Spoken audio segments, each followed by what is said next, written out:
Extremely sorry to disappoint. అంటే ఇప్పుడు ఏదో ఉనికిపోతున్నాను మంచం కింద కూర్చొని ఏడుస్తున్నాను అని అందరూ what ever the media speculating, వాళ్ళందరికీ చిన్న డిసప్పాయింట్మెంట్గా ఉండొచ్చు వీడియో. ఇక్కడ పాయింట్ ఏంటంటే, I just want explain the whole concept. ఇప్పుడు నేను ఆల్మోస్ట్ ఒక 1 year బ్యాక్ ఏదో ట్వీట్స్ పెట్టాను అనే ఎలిగేషన్. ఆ ట్వీట్స్ ఎవరో మనోభావాలు దెబ్బతిన్నాయి.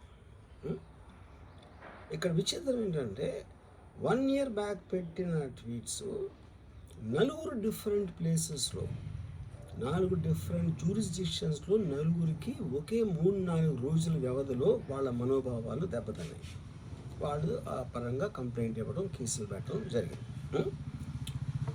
ఇక్కడ పాయింట్ 1, ఎవరి మీద అయితే నేను పెట్టానని వాళ్ళు చెప్తున్నారో వాళ్ళకి లేదు, ఎవరో థర్డ్ పార్టీ, అసలు సంబంధం లేనివాడు.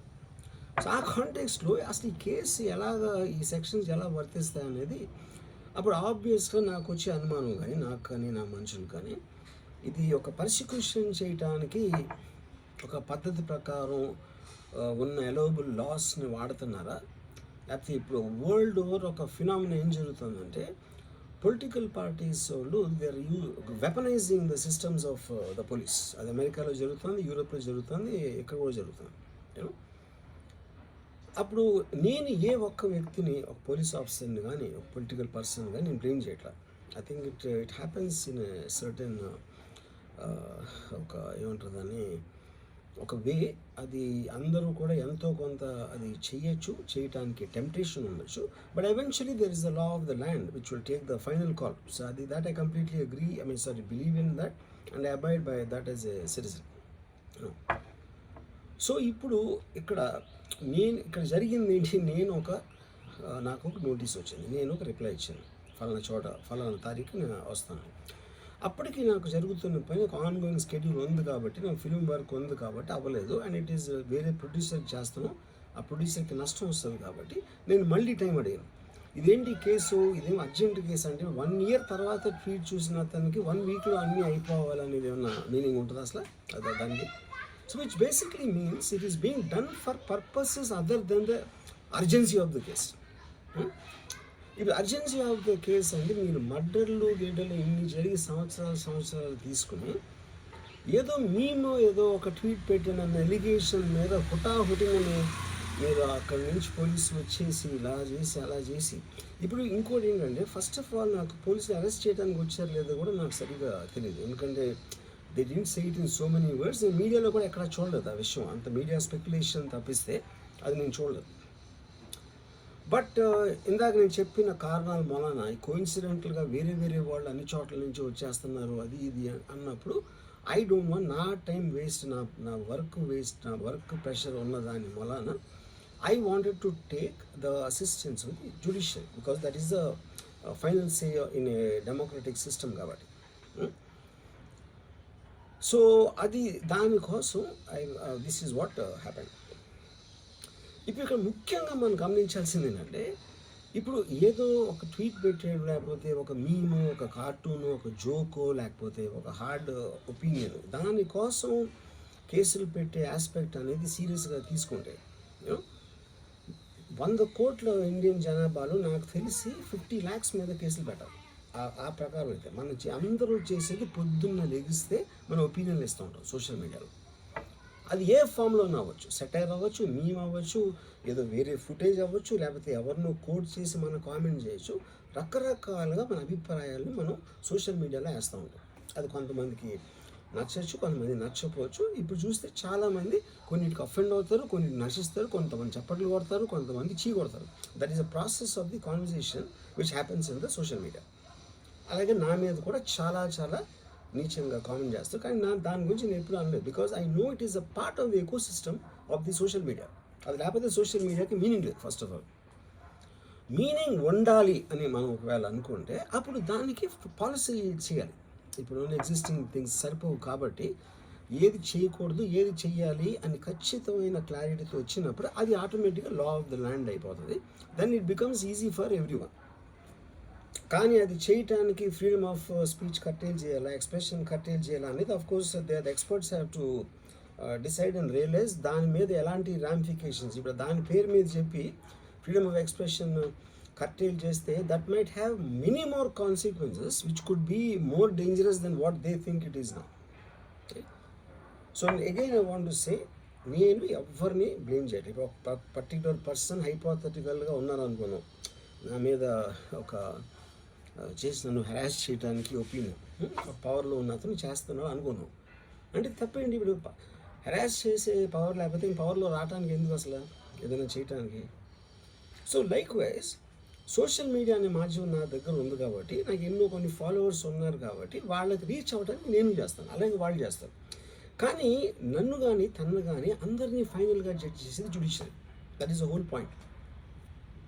మీకున్న ఒక నాన్ క్లారిటీ ప్రాసెస్లో వాట్ ఈజ్ టూ మచ్ అనేది ఎవరు చెప్తారు, ఎప్పుడు చెప్తారు, ఎలా చెప్తారో అది ఎక్కడ రాసి ఉంది, ఆ క్లారిటీ అది లేనప్పుడు ఆటోమేటిక్గా this will keep on happening, you know. So I case కింద ఒక మొత్తం social media almost 90% of them they will be liable for cases to will put. ఏంటంటే పొద్దున్న లేస్తే అందరూ చేసేది అదే, ఎవరో ఒకరిని తిట్టడం, ఎవరో ఒకరిని ఇది చేయడం, ఎవరో ఒకరి మీద ఒపీనియన్ ఇవ్వడం, ఎవరో ఒకరి పర్సనల్ లైఫ్లోకి వెళ్ళిపోవడం. అది తప్పిస్తే సోషల్ మీడియాలో ఇంకేం చేస్తారు అసలు?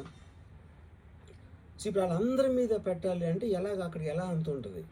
ఇంకోటి దాని అర్జెన్సీ ఏంటి, దాని ఇంపార్టెన్స్ ఏంటి, ఎంత అంటే ఇప్పుడు మర్డర్ కేసులు, టెర్రరిజం కేసులు ఇలాంటి దానికి ఒక సీరియస్ క్రైమ్స్ ఉండాల్సిన పోలీసు సంవత్సరం క్రితం పెట్టిన ట్వీట్ కోసం అతను he didn't reply properly are he didn't reply అన్న ఒక్క దాని బేసిస్ మీద ఒంగోలు నుంచి పోలీసులు వచ్చేసి అది చేశారు అంటే I'm not able to understand the police priority ఏంటని. నేను పోలీసుని బ్లేమ్ చేయట్లేదు, I'm tracking with the system, I'm not talking about the particular police officers. Ongole police officer మాట్లాడతాను.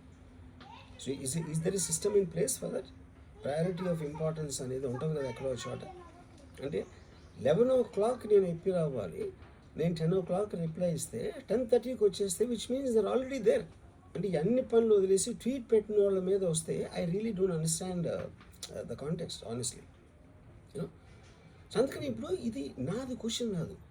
రామ్ గోపాలనో ఒకడు ఎవడో ఉన్నాడు అటు పెట్టాడు, ఇంకోటి ఎవడో సబ్బారావు పెట్టాడు, అప్పారావు పెట్టాడు. సో దీని మూలాన రామ్ గోపాల్ మీద అప్పారావు సుబ్బారావు మీదకి వస్తే రేపు ఎంతమంది మీదకి వెళ్తారు? ఇది అందరి ప్రాబ్లం. సో అది నా పాయింట్.